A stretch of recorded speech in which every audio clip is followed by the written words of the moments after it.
Um, I must compliment the Finance Minister for presenting the budget for the year 2016-17. And I think clearly from the very start, the focus on nine areas which he talked about, and just to list a few of them, the clear focus on agriculture and the rural sector, I think is a great effort by the government to bring in more and more cash in the hands of the rural economy, rural population.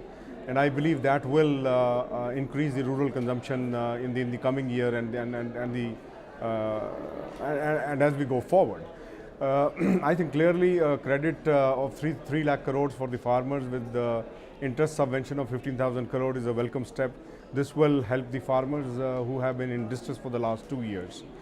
Also, if I see on the irrigation and augmenting the underground water resources, almost about 80,000 crores have been allocated, which I think is much needed, because clearly from the perspective of huge wastages which happen in the farm sector, water is one area which is actually ringing alarm bells as we see the underground water depleting. On the direct benefit transfer on a pilot basis for fertilizer subsidy, again I think is something which is a huge positive, and I would like to see this being rolled out at 100% level at the earliest by the government. On the second sector, infrastructure, 2,18,000 crore have been allocated for the road and rail network. Of course, we'll need to see what the allocations are. But clearly, to my mind, bringing in more and more simplification of rules, ease of doing business will attract investment both from the FDI viewpoint as well as the domestic as we go forward.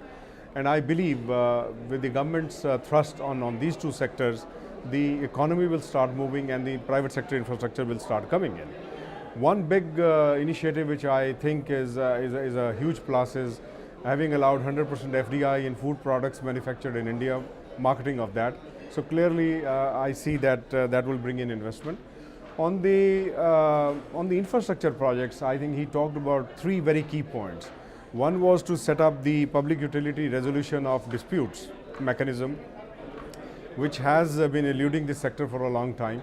And also looking at the guidelines for renegotiation of PPP projects. I am very happy that 85% of the projects in road which were stuck have been brought back on track.